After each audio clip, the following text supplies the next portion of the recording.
Tennessee Hills, autumn of 1876. The traveling auction moved through mountain towns like a plague, selling whatever desperate people needed to unload. On a grey October morning in Sweetwater Hollow, a crowd gathered around a wagon bed where something sat motionless beneath a burlap sack, hands bound, silent as death itself. When the auctioneer announced the starting bid at $5, the crowd pressed closer, morbid curiosity overcoming caution. But when a widowed carpenter stepped forward with his small daughter clutching his hand, holding out coins that represented his last savings, the entire hollow went silent. The child looked up at the hooded figure and asked in a voice that carried across the autumn air, "Papa, why won't she wake?" Before he could answer, the sack moved, just barely.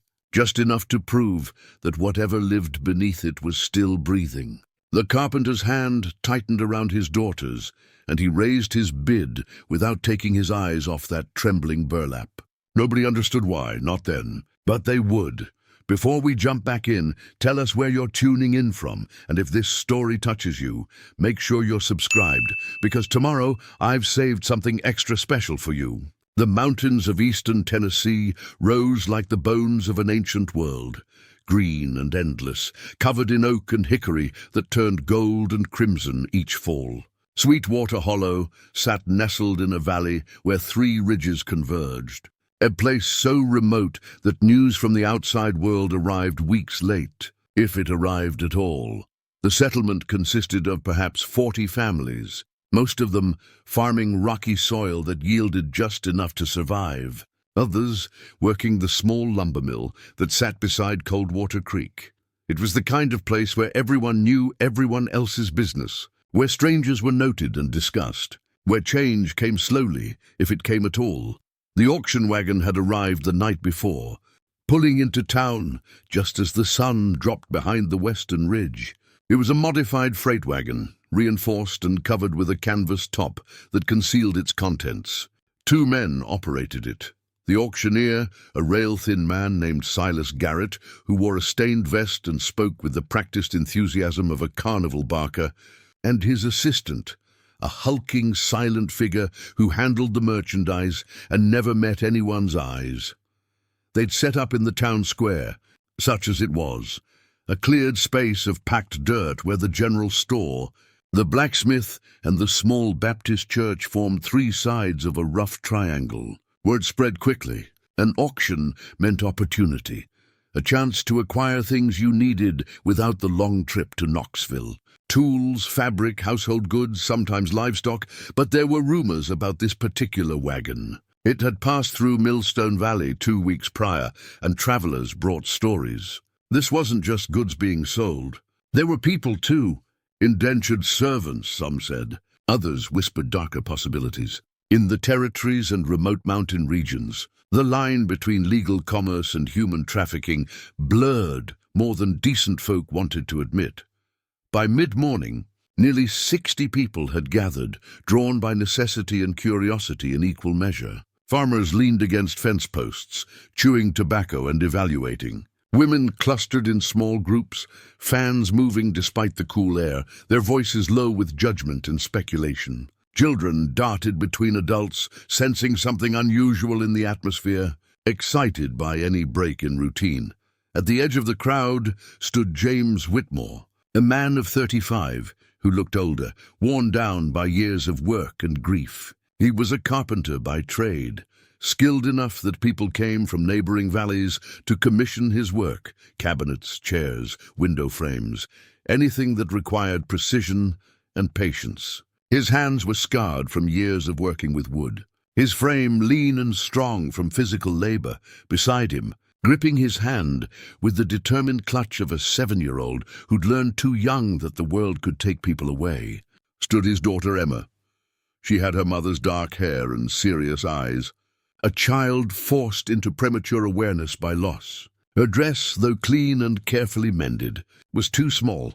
She'd grown over the summer, and James hadn't yet had time to make the trip to Knoxville for new fabric. They'd come to town for supplies James needed for a commission, oak planks and iron fittings he couldn't produce himself. But the crowd had drawn them, and Emma's curiosity had done the rest. She tugged on his hand, wanting to see what was happening, and James, who rarely denied her anything since her mother's death 2 years prior, allowed himself to be pulled forward. Silas Garrett stood on the wagon bed, his voice carrying easily across the square. "Ladies and gentlemen, thank you for your patience this fine morning. We've got quality goods today, items you won't find anywhere else in these mountains." He gestured to his assistant, who began pulling back the canvas cover. What emerged was mundane at first. Bolts of fabric, slightly faded but serviceable. Iron cookware, dented but functional. A set of handsaws that drew interest from the lumber mill foreman. A crate of books, water-damaged but readable. The bidding was lackluster, people acquiring what they needed at prices that reflected the goods' worn condition. Then Silas's tone changed. His voice dropped, became more theatrical, more careful. "Now for those of you with particular needs, those of you who require labor but lack the means to hire help at standard wages, I've got something unusual to offer." The assistant moved to the back of the wagon and pulled something forward. It was a figure, roughly human-shaped, sitting hunched with its back against the wagon's side. A burlap sack covered its entire head and upper body, tied at the waist with rope. The figure's hands were bound in front with leather straps. It didn't move, didn't make a sound. The crowd's murmur changed quality, becoming uneasy, fascinated, disturbed.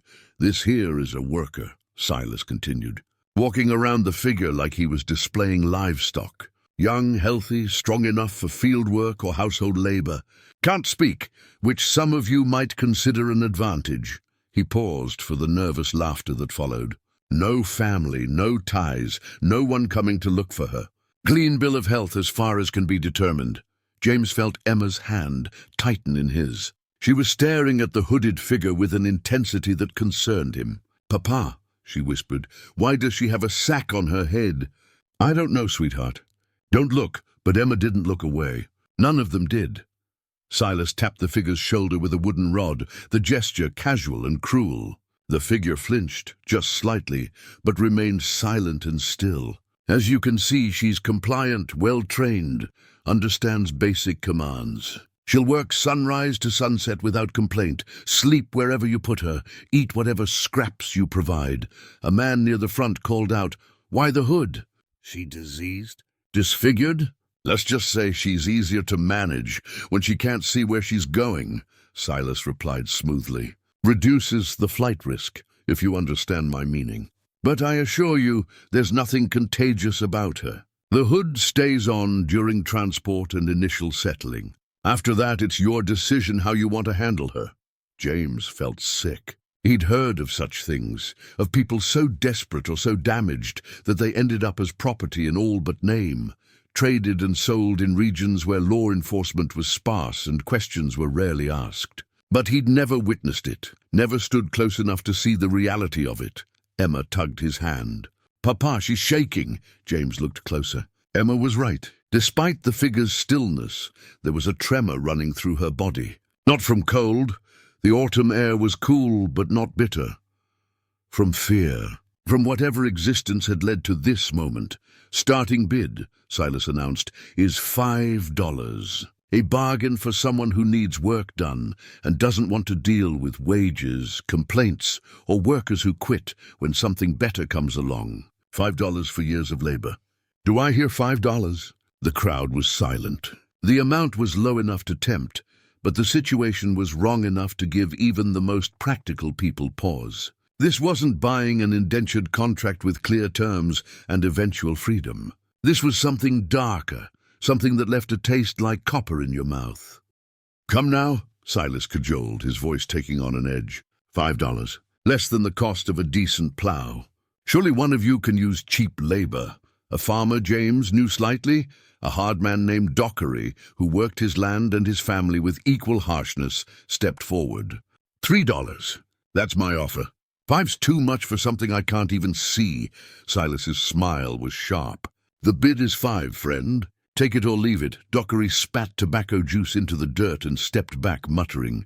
The silence stretched. Silas's expression began to sour. He'd miscalculated, set the price just high enough that people's consciences could wrestle with their wallets. The assistant shifted his weight, clearly ready to pack up and move on to the next town. Emma pulled free from James's hand and stepped forward before he could stop her. She walked right up to the wagon, small and fearless, in the way that children are when they haven't yet learned that the world can hurt them for acts of compassion. "Miss," Emma said softly, addressing the hooded figure. "Can you hear me?" The figure's head turned slightly toward Emma's voice. The movement was small, tentative, as though even that small act of acknowledgement might bring punishment. "Emma, come back here," James said, his voice tight with concern. But Emma ignored him. She reached up and gently touched the figure's bound hands. "It's okay. You don't have to be scared." The figure's trembling increased. Then, barely audible, a sound emerged from beneath the burlap sack. Not words, just a broken sound. Something between a sob and a gasp, the noise of someone who'd forgotten how to form language or had been forbidden to use it. Emma turned back to her father, her eyes bright with tears. "Papa, she's crying." "Why won't anyone help her?" James looked at his daughter, at the hooded figure, at the crowd of people who were suddenly finding the ground fascinating. He thought about Sarah, his wife, dead 2 years from fever. How she'd made him promise to raise Emma with kindness, to teach her that strength meant protecting those who couldn't protect themselves. He thought about the money in his pocket, $23 that represented months of careful work and saving. Money he needed for the oak planks and iron fittings. Money that would keep his business running, would put food on the table through winter, would buy Emma the new dress she desperately needed. He thought about all of this in the space of 3 heartbeats. Then he stepped forward, pulling the money from his pocket. $5, he said clearly. The crowd turned to stare. Silas Garrett's eyebrows rose in surprise. "Well, now we have a bidder. $5 from the gentleman. Do I hear 6? The silence that followed was absolute. No one met James's eyes. Dockery shook his head and turned away. The crowd began to disperse, people suddenly remembering they had places to be, things to do, anything to avoid witnessing what was happening. $5 once, Silas called. $5 twice. He waited, giving the drama its moment. Sold to the gentleman with the child. Come collect your purchase. James counted out $5 bills, his hands steady despite the chaos in his mind. What had he just done? He had no need for a worker. He barely had enough to support Emma and himself. He'd just spent money he couldn't afford on a person he couldn't see, for reasons he couldn't articulate even to himself. Silas handed him a rope, a lead, like you'd use for an animal. "She's all yours. Pull the hood off if you want, or leave it on. Makes no difference to me. But I'll tell you this, she doesn't talk. Don't expect conversation. And she's skittish as a beaten dog, so watch your hands." James took the rope with 2 fingers, his distaste for the whole situation evident. The assistant pushed the hooded figure toward the edge of the wagon. She climbed down awkwardly, her bound hands making balance difficult. She stood in the dirt, head bowed, waiting. Emma immediately stepped to her side. "It's okay," she said again. "We're going to help you." James wasn't sure that was true. He wasn't sure what he was going to do.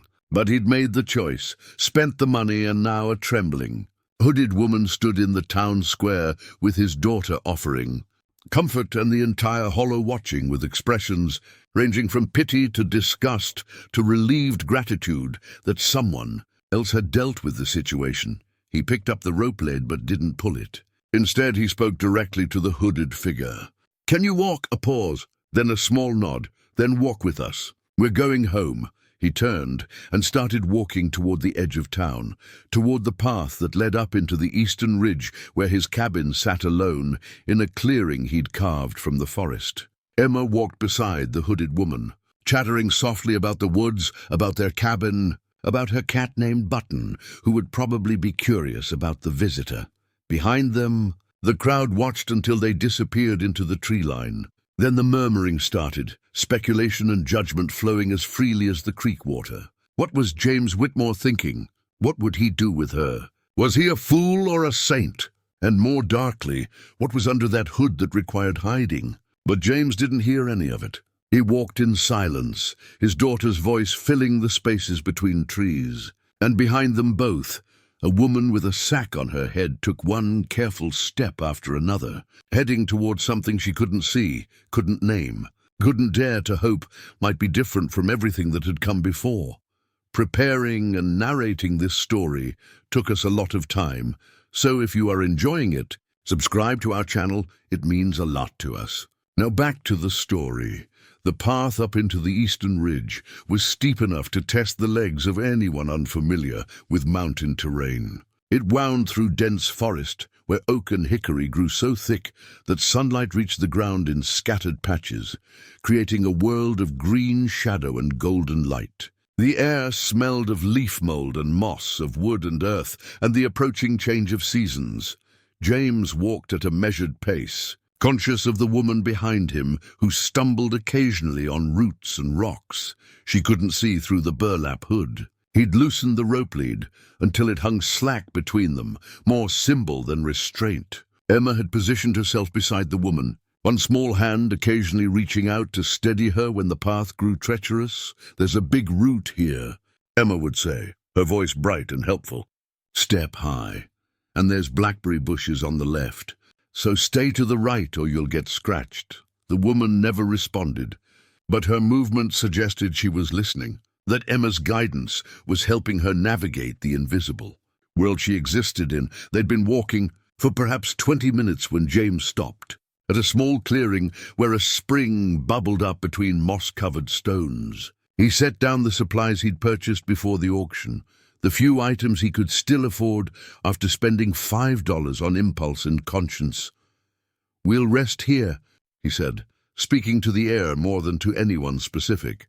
"Emma, get the water flask." Emma retrieved the flask from his pack and filled it at the spring. She brought it to the hooded woman and pressed it into her bound hands. "You must be thirsty. It's good water. Papa says it's the best water in all of Tennessee." The woman's hands closed around the flask, but she didn't drink. She stood frozen, as though uncertain whether this was a test, whether accepting would bring punishment. James watched for a moment, then spoke quietly. "It's all right. Drink if you want to.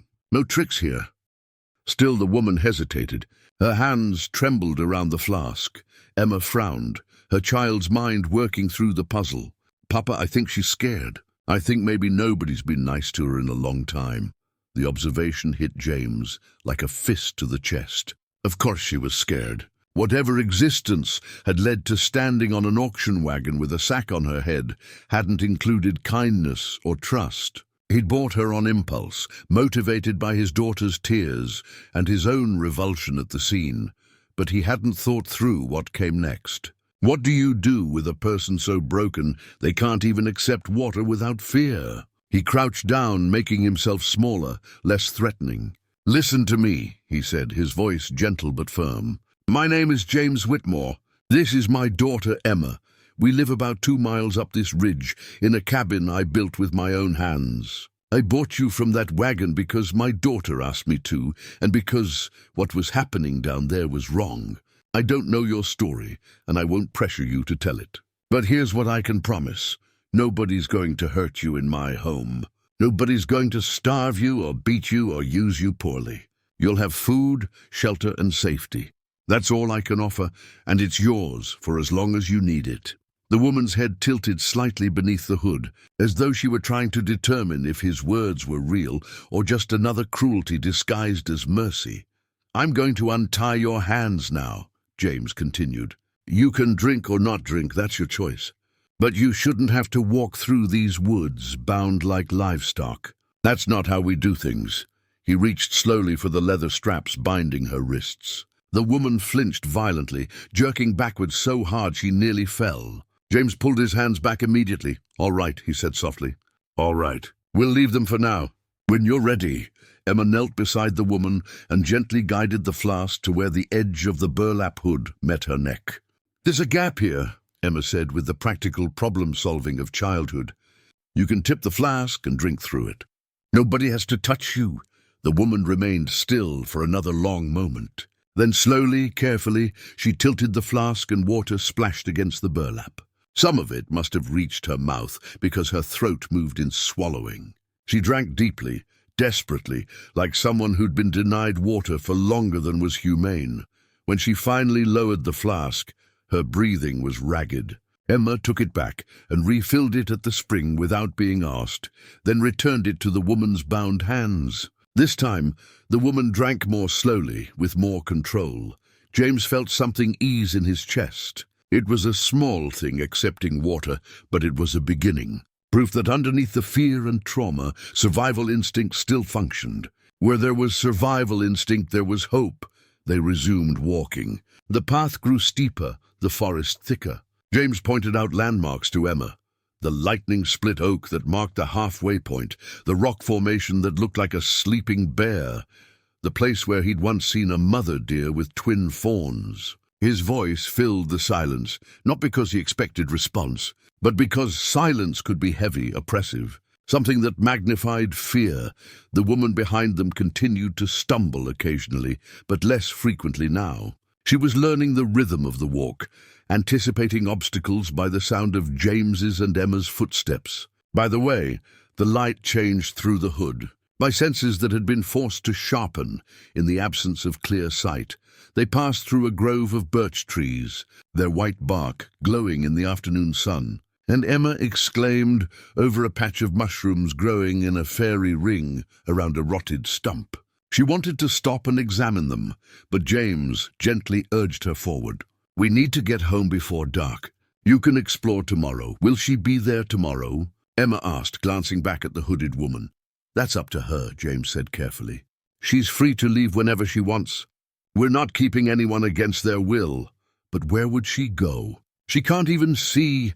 It was a child's logic, simple and devastating. Where would she go? Back to the auction wagon? To another hollow where she'd be sold again? Into the woods to die of exposure or animal attack? James had offered shelter, but what he'd actually done was complicate an already impossible situation. The cabin finally came into view as they crested the last ridge. It sat in a clearing James had spent 2 years carving from the forest, a solid structure of hewn logs with a stone chimney and real glass windows, luxuries he'd built with his own hands. A workshop stood separate from the main cabin, and beyond it, a small barn that housed 2 chickens, a goat, and whatever firewood James was seasoning for winter. Smoke should have been rising from the chimney, but the fire had died while they were in town. The clearing felt empty, abandoned, missing the presence that had once made it feel like home. Sarah's absence was a ghost that lived in every corner, every shadow, every moment of silence. Emma ran ahead to greet Button, an orange cat who emerged from beneath the porch with a yowl of complaint about being left alone. The cat wound around Emma's legs, purring loudly, the simple animal affection, something Emma soaked up like sun. James led the hooded woman to the porch steps and stopped. "This is it. Not much, but it's sturdy and warm. You'll stay in the workshop for now. There's a cot there and a stove. It's private, has a door that locks from the inside. You'll be safe." The woman stood motionless, her head moving slightly as though trying to map the space through sound and smell alone. "Papa!" Emma called from where she'd been playing with the cat. "Shouldn't we take the sack off her head now? She's home. Home." The word hung in the air, weighted with meaning. This wasn't the woman's home. This was a stranger's cabin in woods she couldn't see, surrounded by people she had no reason to trust. But Emma said it with such conviction, such innocent certainty, that it almost felt true. James approached the woman slowly. "I'm going to remove the hood now. I'm telling you first, so you're not surprised. If you don't want me to, shake your head." He waited. The woman didn't move, didn't resist, but her breathing quickened, coming in short gasps that spoke of rising panic. "You're safe," James said again, softer now. "Whatever you look like under there, whatever reason they gave for covering you, it doesn't matter here. You're safe." He reached for the rope tied around her waist, the one holding the burlap sack in place. His fingers worked the knot loose.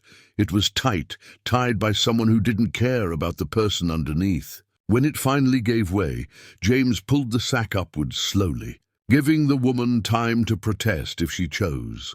The burlap lifted away, and James found himself looking at a young woman, perhaps 20 years old, with a face that explained everything and nothing all at once. She was beautiful in a way that had clearly been her curse. High cheekbones, full lips, large eyes that were currently squeezed shut against the sudden light. Her hair was dark brown, matted and dirty, hanging in tangles around her face. But it was her skin that told the story, marked with old bruises in various stages of fading. A scar through her left eyebrow and around her neck, ligature marks suggesting she'd been restrained with rope more than once. Her eyes remained closed, as though she couldn't bear to see where she'd ended up, as though keeping them shut might somehow protect her from whatever came next. "You can open your eyes," James said gently. "You're not in danger here." Slowly, with the caution of someone expecting punishment, the woman's eyes opened. They were grey-green, the color of storm clouds over the mountains, and they held a depth of suffering that made James's chest ache. They also held something else: intelligence, awareness, the light of a person still fighting to exist, despite everything working to extinguish her. She looked at James, then at Emma, then at the clearing, the cabin, the workshop, the forest surrounding them. Her expression cycled through emotions too quickly to name. Fear, confusion, disbelief, desperate hope that she was clearly trying to suppress. Emma stepped forward with Button in her arms. "See, you're pretty. I don't know why they hid your face. Do you like cats? This is Button. She's very friendly unless you step on her tail. Then she gets mad, but she doesn't stay mad long." The woman's eyes fixed on Emma, and for the first time, something in her expression softened. She looked at this small girl chattering about cats and hospitality, and a single tear tracked down her dirty cheek. "You hungry?" James asked. "I can make something. It won't be fancy, but it'll fill your stomach." The woman nodded, a small gesture barely perceptible. But it was communication, response, the beginning of engagement with the world around her. "All right then," James said, pulling a knife from his belt. He stepped closer, and the woman tensed, but he moved to her bound hands and cut the leather straps with one quick motion. "There, that's better." The woman brought her freed hands in front of her face, staring at them as though they were foreign objects. Her wrists were raw, rubbed nearly bloody by the leather. She flexed her fingers slowly, testing their movement, relearning control. "Emma, go get the salve from the cabinet," James said. "We need to treat those wrists before they get infected." Emma ran inside, still carrying Button, her voice echoing from within the cabin as she searched for the medicine. James and the woman stood in awkward silence on the porch. He wanted to say something reassuring, something that would bridge the vast distance between them, but words felt inadequate. What do you say to someone who'd been hooded and sold like livestock? What comfort existed for that kind of dehumanization? "I know you can't speak," James said finally. "Or won't speak. Silas said you were mute. I don't know if that's true or if it's something they told you to be. But communication doesn't require words. Nods work. Shaking your head works. Writing works if you know how. We'll figure it out." The woman's eyes met his, holding his gaze for a long moment. Then she did something unexpected. She raised one hand and touched her throat, shook her head, then made a gesture like her throat closing. The pantomime was clear. She couldn't speak. Not wouldn't, but couldn't. Something had been done to her voice. James felt rage kindle in his chest, hot and immediate. Who does that to a person? Who takes away someone's ability to speak and then sells them like property? But he kept his voice calm. "Understood. We'll work with what we have. Come inside. Let's get you cleaned up and fed." He turned toward the cabin door, then paused and looked back. The woman hadn't moved. She stood on the porch, free hands hanging at her sides, eyes fixed on the open doorway, as though it were the mouth of a cave that might swallow her whole. "You don't have to come in if you're not ready," James said. "You can sit out here, or go to the workshop. The choice is yours." "That's important. The choice is yours. Nobody's going to force you to do anything." The woman looked at him, at Emma, who had reappeared in the doorway with the salve tin and clean rags, at the cabin's interior, where golden afternoon light streamed through the windows. She looked at all of this for a long time, then, slowly, with steps that trembled but didn't stop, she walked forward and crossed the threshold into James Whitmore's home. It was a small thing walking through a door, but for a woman who'd been hooded, bound, and sold, who'd been denied agency for God knew how long, choosing to step forward instead of running backward was an act of tremendous courage. James closed the door behind her, sealing out the chill autumn air, and thought about his wife's last words. Raise her with kindness. Teach her that strength means protecting those who can't protect themselves. He'd bought this woman for his daughter's conscience and his own sense of right and wrong. But standing in his cabin with a voiceless, damaged stranger who had no name and no story he could access, James realized he'd done something far more complicated than rescue. He'd taken responsibility for a human life, and he had no idea how to proceed. The interior of the cabin was simple but carefully crafted. A large stone fireplace dominated the main room, its mantel carved with delicate vine patterns that spoke of Sarah's influence. She'd requested beauty even in functional things. A sturdy oak table sat near the center with 4 chairs around it, though only 2 were ever used now. Shelves lined one wall holding dishes, cooking implements, and a small collection of books. A ladder led to a loft where Emma slept, her space marked by a rag doll sitting on a folded quilt. The woman stood just inside the doorway, her body rigid, her eyes moving constantly as if cataloguing potential threats and escape routes. Her freed hands hung at her sides, but James noticed how her fingers twitched occasionally. Muscle memory, perhaps, of reaching for something that was no longer there. Emma had already busied herself setting the salve tin on the table, along with a basin of water she'd pumped from the well outside. She dragged one of the chairs out and patted the seat. "You should sit down. Papa needs to fix your wrists, and it's easier if you're sitting." The woman didn't move, her gaze fixed on the chair, as though it might transform into something dangerous. James moved slowly to the fireplace and began building a fire, his movements deliberate and unhurried. "I'm just getting some warmth going. It'll be cold tonight. First real cold snap of the season. The wood's dry hickory burns clean and hot." He continued talking as he worked, his voice a steady stream of mundane details about fire building, about the chimney drawer, about how he'd mortared the stones himself. It was a technique he'd learned with skittish horses. Keep talking. Keep moving predictably. Let the frightened creature grow accustomed to your presence without pressure or demands. He didn't know if it would work with a traumatized woman, but silence felt worse. The fire caught, flames licking up through the kindling. Warmth began to spread through the room, and some of the tension in the woman's shoulders eased fractionally. Heat was a universal comfort, something even fear couldn't completely override. Emma approached the woman with the directness only children possess. "Your dress is torn," she observed, pointing to a rip in the woman's filthy garment that exposed her shoulder. "And it's dirty. Do you want to wear something clean? Mama's clothes are still in the trunk." "Papa hasn't moved them yet," James winced. Sarah's clothes. He'd packed them away 6 months after her death, unable to bear seeing them empty, but unable to discard them either. They sat in a cedar trunk at the foot of his bed, waiting for a decision he couldn't make. "Emma, maybe that's not—" he began, but the woman's hand moved, reaching out tentatively toward Emma. Not touching, just extending. A gesture that seemed to ask for permission, or express gratitude, or simply acknowledge the offer. Her eyes had filled with tears that she was clearly fighting to contain. Emma took the gesture as agreement. She scurried to the bedroom and returned dragging a dress of blue cotton, simple and practical, the kind Sarah had worn for everyday work. "This one's pretty, and it's clean. There's a screen in Papa's room you can change behind."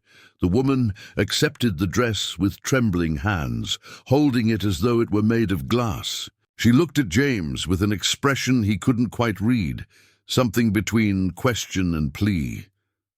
"Go ahead," he said gently. "The bedroom's through that door. Take your time." "Emma, Come help me prepare supper and give her privacy." Emma followed her father to the kitchen area reluctantly, clearly wanting to stay and help, but understanding that some things required solitude. James began pulling out ingredients for a simple meal: cornmeal for Johnny cakes, bacon from the smokehouse, beans that had been soaking since morning. His hands worked automatically while his mind churned. What was he doing? He'd brought a stranger into his home, a woman with no voice and no past he could access. She could be dangerous, disturbed, carrying disease or criminal history. He knew nothing about her except that she'd been treated worse than livestock, and his daughter's soft heart had compelled him to intervene. But when he'd looked into those grey-green eyes on the porch, he hadn't seen danger. He'd seen a person fighting desperately to hold on to humanity in circumstances designed to strip it away. He'd seen someone who deserved a chance, even if he didn't know what form that chance should take. From the bedroom came the sound of water being poured. The woman had found the washing basin he kept there. Emma hummed while setting the table, placing 3 plates out of habit before catching herself. She looked at her father questioningly. 3 is right, James confirmed.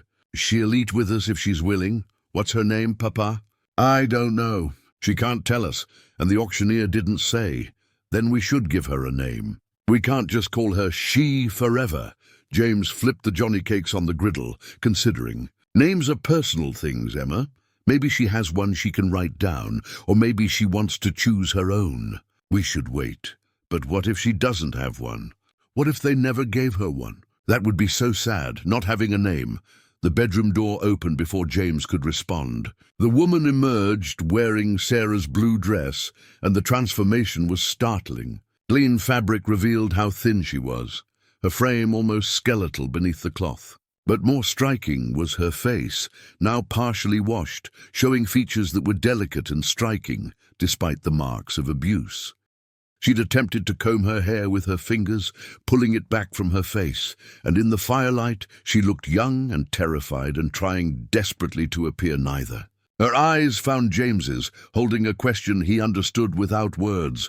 Was this acceptable? Had she done something wrong? The dress fits well, James said, keeping his voice neutral and kind. You look more comfortable. Supper's almost ready. Will you join us? The woman nodded slowly, then moved to the table with careful steps. She stood behind the third chair waiting, as though uncertain whether sitting required permission. Please sit, James said. You're a guest here, not a servant. Guests sit at the table and share the meal. She lowered herself into the chair with the caution of someone expecting it to be pulled away as a cruel joke. Emma immediately took the seat beside her, scooting her chair closer in the unconscious way children seek proximity to things they find interesting. James served the food, placing a generous portion on each plate. The woman stared at her plate as though it were an optical illusion. Her hands remained in her lap. It's okay, Emma said around a mouthful of Johnny cake. Papa's a good cook. Not as good as Mama was, but pretty good. The bacon's from our pig. Well, it was our pig. Now it's bacon. And the beans have molasses in them, which makes them sweet. The woman's hands slowly rose from her lap. She picked up a fork with fingers that shook, speared a piece of bacon, and brought it to her mouth. She chewed slowly, mechanically, her eyes distant. Then she took another bite and another, and suddenly she was eating with desperate speed, barely chewing, as though the food might disappear if she didn't consume it immediately. James and Emma exchanged glances. They continued eating at a normal pace, not commenting, not staring, giving the woman the dignity of privacy in her desperation. When her plate was empty, James quietly served her another portion. She ate that too, more slowly this time, with tears running silently down her face. When the meal finally ended, the woman sat back in her chair looking exhausted, overwhelmed, and slightly ill. She'd eaten too much too fast after what was clearly a long period of inadequate food. But James said nothing about it. Let her learn at her own pace that food would be consistent here, that she didn't need to gorge out of fear of the next meal never coming. Emma had grown quiet, her usual chatter subdued by the weight of witnessing such raw hunger. She helped clear the table without being asked, then brought the salve and clean rags to James. "Let me see your wrists," James said to the woman. She extended her arms hesitantly. James took one hand gently, turning it to examine the raw, abraded skin. The damage was worse than he'd initially thought. Deep rope burns that had been neglected possibly for days. Some areas were beginning to show signs of infection. He cleaned the wounds carefully with water and soap, his touch as light as he could make it. The woman flinched but didn't pull away. He applied the salve, a mixture of herbs and beeswax that Sarah had made, one of the last jars remaining, and wrapped each wrist in clean cloth. "This will help them heal," he said. "We'll change the bandages tomorrow. If they get worse, I'll take you to Doc Pritchard in the Hollow. He's discreet, won't ask questions you can't answer." The woman's eyes met his, and in them James saw something he hadn't seen before. Not just fear or confusion, but a tentative, fragile beginning of trust. It was a heavy thing, that look, weighted with responsibility. Emma yawned hugely, reminding James that it was well past her normal bedtime. "Time for sleep, little bird. Up to the loft with you. But I want to talk more with—" Emma paused, looking at the woman. "We really need a name for you. I can't say goodnight without a name." The woman looked between Emma and James, then made a gesture toward the table where a pencil sat near James's accounting ledger. James understood immediately. He retrieved both items and placed them in front of her. She picked up the pencil with her bandaged hand, awkward but determined. Her hand hovered over the paper for a long moment, and James wondered if she could write, if literacy had been part of her life before whatever had destroyed it. Then, slowly, she began to form letters. Her handwriting was shaky but legible, suggesting she'd once known how to write properly but had lost practice. She wrote one word, then pushed the paper toward James. He looked down at what she'd written. "Ruth, Ruth," Emma said immediately, testing the name. "That's a pretty name. It's from the Bible. Mama used to read me that story. Ruth was loyal and brave, and she found a new home after bad things happened. Is that your real name, or is it the name you're choosing?" Ruth, for that was apparently who she was now, pointed to the paper again, then to herself, then spread her hands in a gesture that seemed to say, "This is who I'll be. Whether it's who I was or not." "Ruth it is then," James said. "Welcome to our home, Ruth, for whatever that's worth."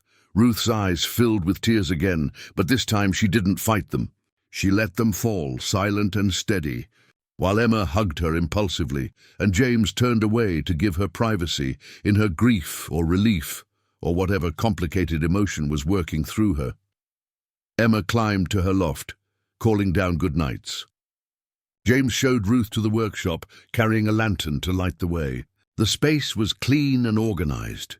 Woodworking tools hung on walls, sawdust swept into neat piles, projects in various stages of completion resting on benches. A small cast-iron stove sat in one corner, already loaded with wood and ready to light. The cot James had mentioned was there too, made up with clean blankets and a pillow. "The door locks from inside," James said, demonstrating the simple bolt mechanism. "You can secure yourself in. I won't come in without knocking first and getting permission. You need anything, water, more blankets, anything at all. The cabin's 30 feet away." "Emma and I are light sleepers." Ruth stood in the center of the workshop, turning slowly to take it all in. She moved to one of the benches where a half-finished rocking chair sat, its curved runners smooth and perfect. She ran her bandaged hand along the wood, feeling the grain, the craftsmanship. She looked at James with a question in her eyes. "I'm a carpenter," he explained. "I build furniture, repair houses, make whatever people need and can afford to pay for. That rocker's a commission for a woman in the next valley. Her grandchild's coming in spring." Ruth nodded, understanding. She touched the chair again, and James realized she was trying to understand the world she'd landed in, to piece together who these people were who'd pulled her from an auction and given her clean clothes and a full stomach and a private space with a locking door. "Get some rest," James said, moving toward the door. "Tomorrow will be easier. Everything's easier in daylight." He left her there, closing the door behind him. He heard the bolt slide home immediately, the sound of someone who'd learned hard lessons about unlocked doors. Back in the cabin, James banked the fire and climbed to check on Emma. She was already asleep. Button curled at her feet, the rag doll clutched in her arms. He kissed her forehead gently, grateful for her compassionate heart, even as he worried about where that compassion had led them. In his own bed, Sarah's bed, the bed they'd shared for 8 years before fever took her, James lay awake staring at the ceiling beams he'd hewn and fitted himself. He'd bought a human being today, not with the intention of owning her, but the transaction was complete, regardless of motivation. He'd paid money, received a person in exchange, and brought her to his property. The wrongness of it sat in his chest like a stone, even though he'd done it for the right reasons. The world was full of such contradictions. Evil systems that required participation to subvert. Good intentions that complicated more than they solved. He thought about Ruth. Locked in his workshop, probably not sleeping, probably waiting for the inevitable moment when kindness revealed itself as cruelty in disguise. How long would it take for her to believe she was safe? Weeks? Months? Would she ever truly believe it? Or would she always be waiting for the other shoe to drop, for the real price of rescue to be revealed? James didn't have answers.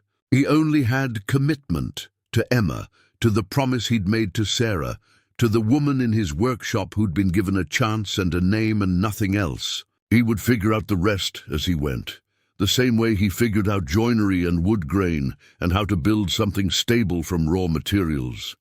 Outside, the autumn wind moved through the trees, and somewhere in the darkness an owl called. The first night passed slowly, measured in heartbeats and shallow breathing and the careful distance between hope and fear. In the workshop, Ruth sat on the cot fully dressed, her back against the wall, watching the door and waiting.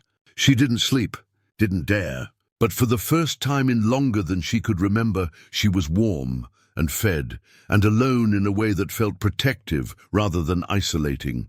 It wasn't safety, not yet, but it was close enough to imagine what safety might feel like, and for a woman who'd forgotten how to imagine anything beyond survival. That was something worth holding on to through the dark hours until morning came. Morning arrived with frost, coating the clearing.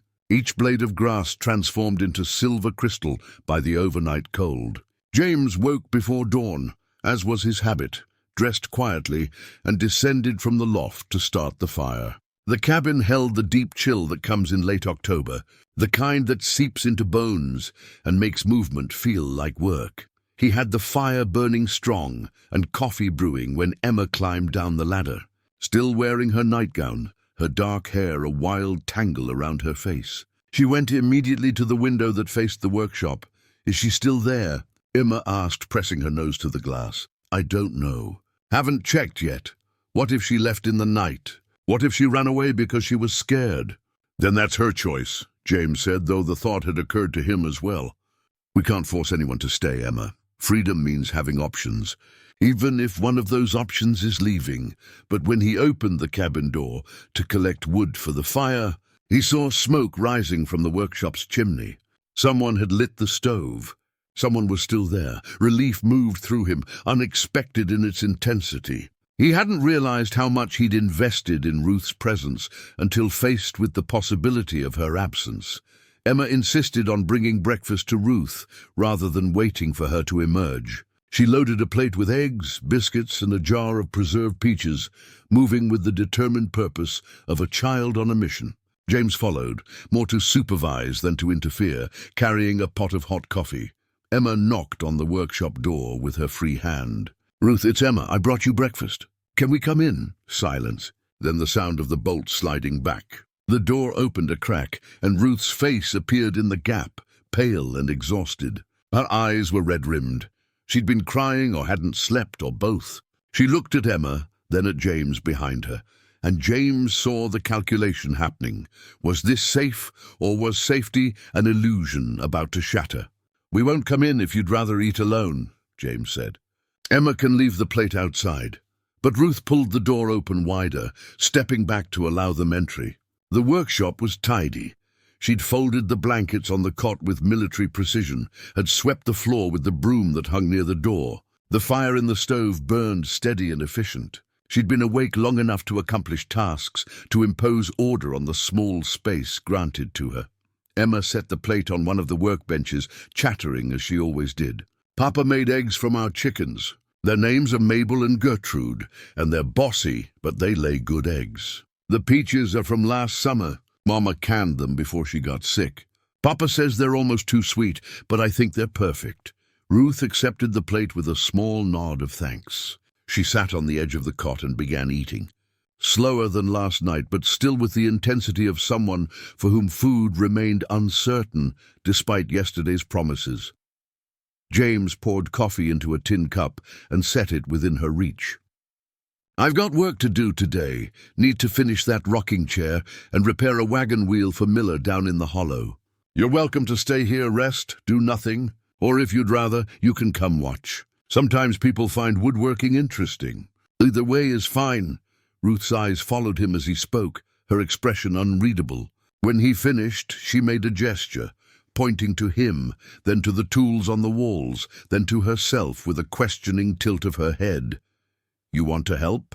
James interpreted. Ruth nodded firmly, then stood and pointed to the various tools, pantomiming work, her movements almost desperate in their urgency to communicate usefulness. James understood immediately. She was offering labor in exchange for the shelter and food, trying to establish her value so she wouldn't be discarded. The impulse made his chest ache. She learned that existence required transaction, that nothing came without strings, that being useful was the only protection against being disposable. "Ruth," he said gently, "you don't have to work. You don't owe me anything. The food and shelter aren't loans requiring repayment." But Ruth shook her head vigorously, her gestures becoming more insistent. She picked up a hand plane from the bench, held it up, made soaring motions with her other hand. She pointed to the rocking chair, then to herself again. Emma tugged on her father's sleeve. "I think she wants to work, Papa. Not because she has to, but because she wants to. Maybe it makes her feel better, from the mouths of children." James studied Ruth's face, seeing not desperation now, but something else. Purpose, the desire for occupation. Perhaps the need to prove to herself that she still possessed skills, agency, the ability to contribute rather than simply receive charity. "All right," he agreed. "But we work as partners, not as master and servant. I show you what needs doing, you help if you're able, and we take breaks when needed. And the moment you want to stop, you stop.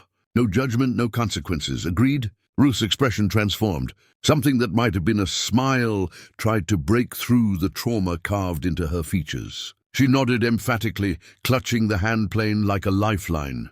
They worked through the morning, James demonstrating techniques while Ruth watched with fierce concentration. He showed her how to plane the rocker rails to perfect smoothness, how to feel for imperfections with her fingers, how to work with the grain rather than against it. Her bandaged hands made the work difficult, but she adapted quickly, finding ways to grip tools that didn't aggravate her injuries. She'd done this before. That much became clear within the first hour. Her movements held muscle memory, her hands understanding weight and balance even if she lacked the strength to execute perfectly. Someone, somewhere in her destroyed past, had taught her woodworking or something adjacent to it. Emma appointed herself supervisor, dragging a stool close to watch, asking endless questions that James answered while Ruth listened.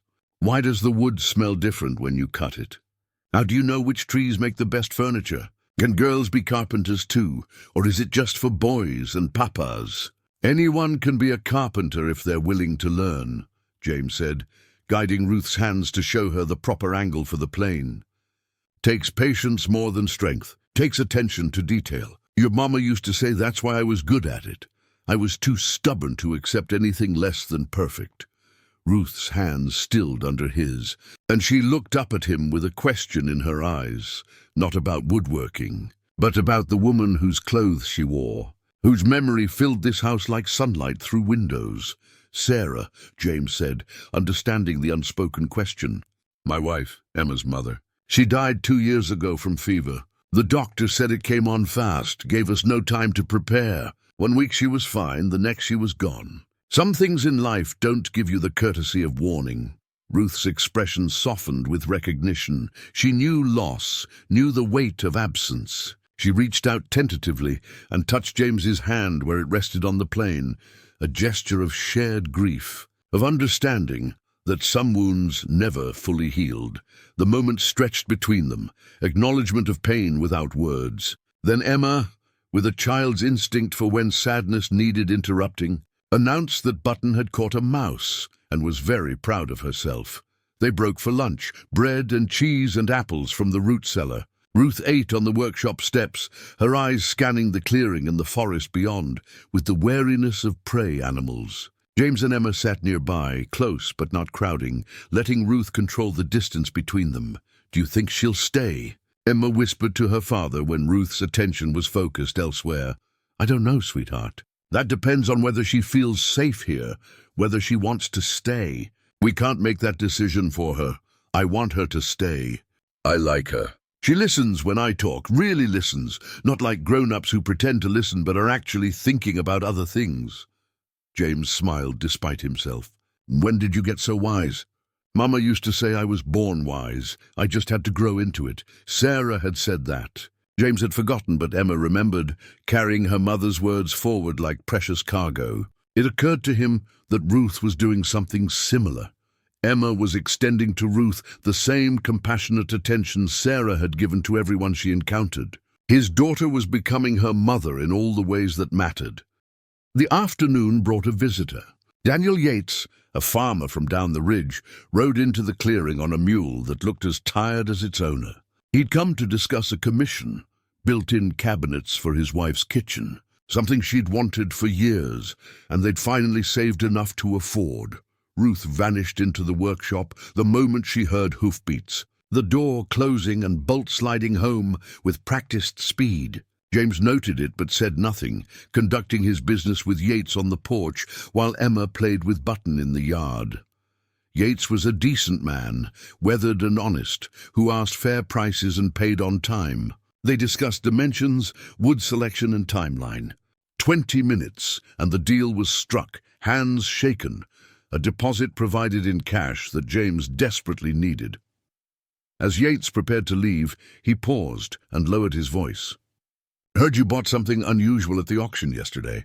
Folks are talking."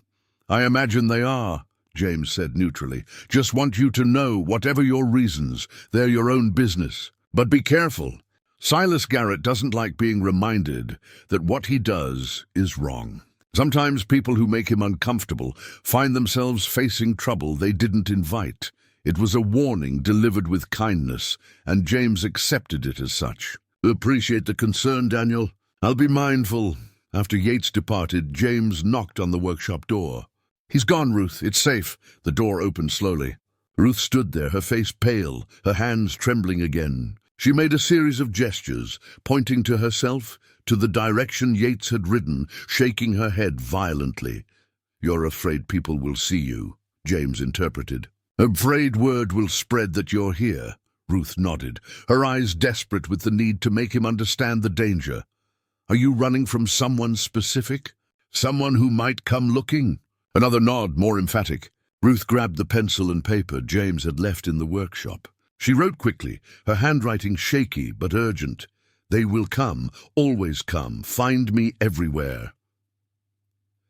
James read the words twice, feeling cold settle into his stomach. Who are they? Ruth wrote again, men who own, men who bought, not first time sold. The implications crashed through James like falling timber. Ruth hadn't been sold once and rescued. She'd been sold multiple times, passed from owner to owner, probably escaping and being recaptured repeatedly. She was property to someone, and property had value that people didn't surrender easily. "How long?" James asked quietly. "How long have you been in this cycle?" Ruth held up fingers, 3, then 4. Then she stopped counting and simply spread both hands in a gesture that meant too many to track. Years. She'd been trapped in this nightmare for years.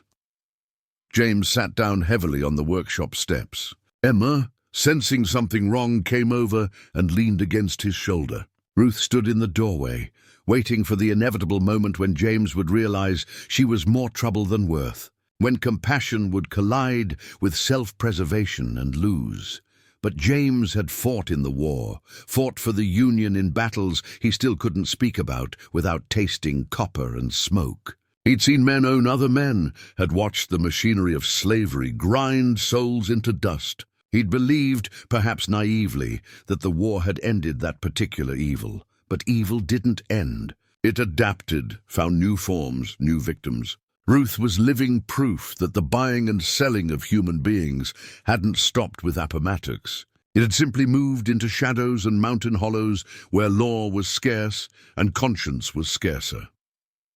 "Listen to me carefully," James said, his voice hard with certainty. "I don't care who thinks they own you. I don't care how many times you've been sold or who's looking for you. You're here now, and here you'll stay as long as you want. Anyone comes for you, they'll have to go through me first." Ruth's eyes filled with tears. She'd heard promises before, James realized. She'd heard protection offered and then watched it evaporate when threats materialized. Words were cheap. Safety was expensive. Trust required proof. "I know you don't believe me yet," James continued. "That's fine. You shouldn't believe easily. That's how you've survived this long. But watch what I do, not what I say. Judge me by actions, not words. And in the meantime, we'll be careful. No trips to town for a while.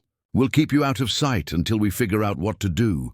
Emma wrapped her arms around Ruth's waist, suddenly, fiercely. "You're not going back," she declared with a child's absolute conviction. "You're staying here with us.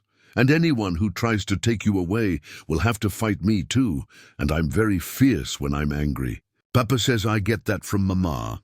Ruth looked down at the small girl hugging her, then at James, sitting on the steps with determination carved into his weathered face. She'd stumbled into something unexpected here, not just shelter, but defiance.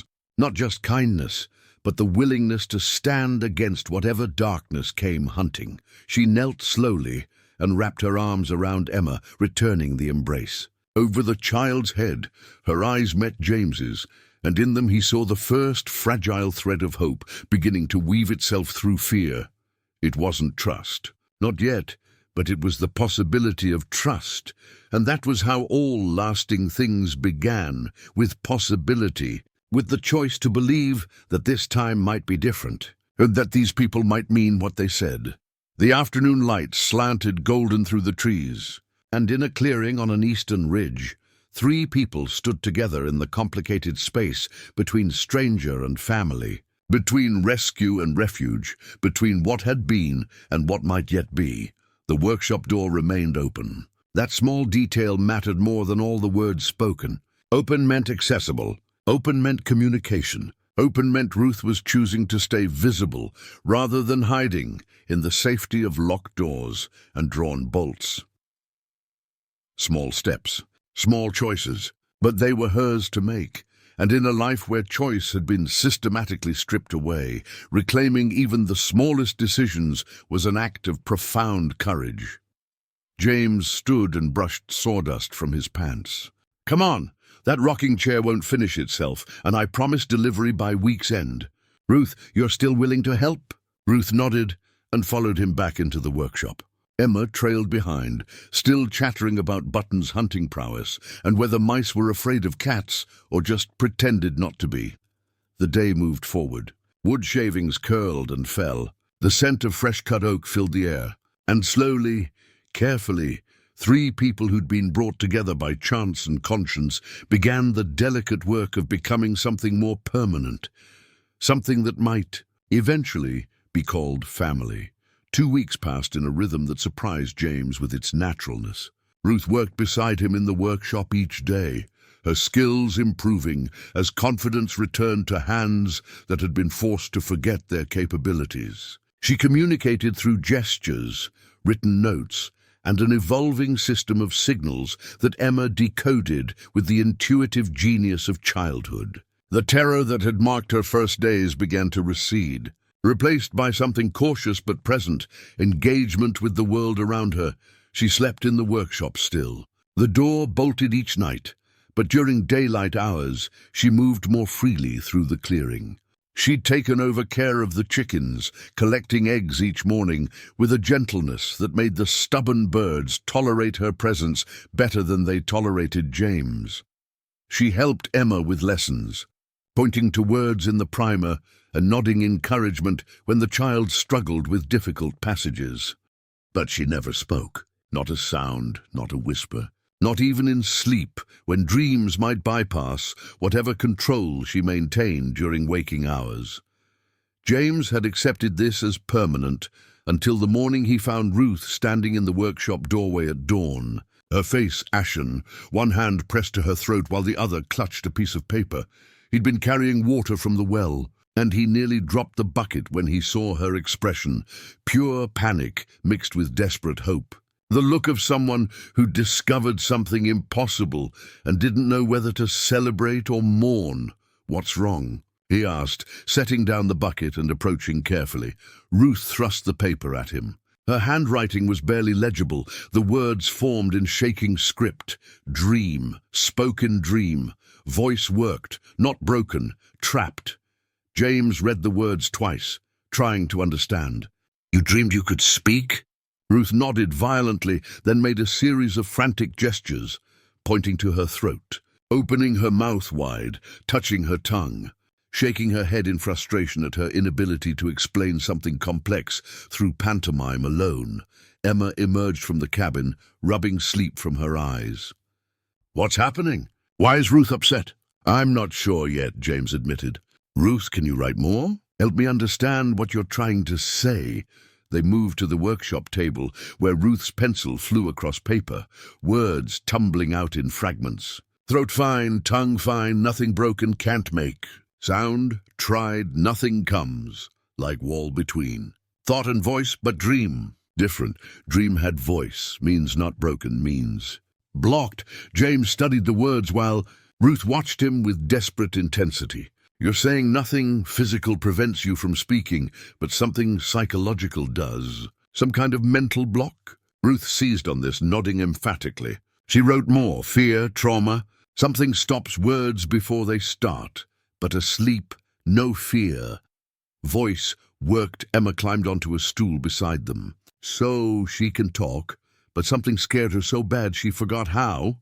"Something like that," James said slowly, his mind working through possibilities. He'd heard of such things, soldiers who returned from war unable to speak about what they'd witnessed, their silence not from choice, but from some protective mechanism their minds had erected. Trauma that literally stole voices. "What did they do to you?" he asked quietly, though he wasn't sure he wanted to know the answer. Ruth's hands stilled. For a long moment she didn't move, didn't write. Then her pencil touched paper again, forming words that came slowly, painfully. "Throat cut. Survived, healed, but when tried to speak after nothing, doctor. Said vocal cords damaged, but Dream says doctor wrong, says I gave up voice. Because voice brought danger, says I chose silence to survive." The workshop fell silent, except for the sound of Emma's sharp intake of breath. James felt rage kindle in his chest again, not the hot, immediate anger of yesterday's discovery that Ruth had been sold multiple times, but cold, calculating fury at the depth of cruelty humans could inflict on each other. "Who cut your throat?" The question emerged harsher than James intended. Ruth wrote one word, husband. The single word sat on the paper like a curse. James had to step outside, had to put distance between himself and the truth of what Ruth had endured, because staying in that space with that knowledge made him want to put his fist through the wall. Emma stayed with Ruth, taking her bandaged hand gently. "That's why you can't talk." "Because someone hurt you so bad your voice just stopped." Ruth nodded, tears streaming down her face. She grabbed the paper again. "Tried to kill me, cut throat, left me to die, but neighbor found me, saved me, healed, but voice gone then. Husband sold me to pay debts," said mute woman. "Worth less, but still worth something, been sold 6 times. Since, each time escape, each time caught, each time sold." Again, James returned to read the new words. His jaw clenched tight enough to ache. 6 times. She'd been caught and sold 6 times, passed from owner to owner like livestock. Her inability to speak, making her perfect for those who wanted labor without complaint, service without sass, a human being reduced to functions without voice. Where is he now? James asked. This husband, Ruth shrugged, wrote, don't know, don't care. He thinks me dead. Kept different name each sail so he can't find me. But the dream, Emma said, steering conversation back to the discovery that had started this. The dream means you might be able to talk again. If we can help you not be scared. Ruth's expression was painfully hopeful. She wrote, maybe, if voice not broken, if only fear, then maybe less fear means voice returns. James pulled up a stool and sat down heavily.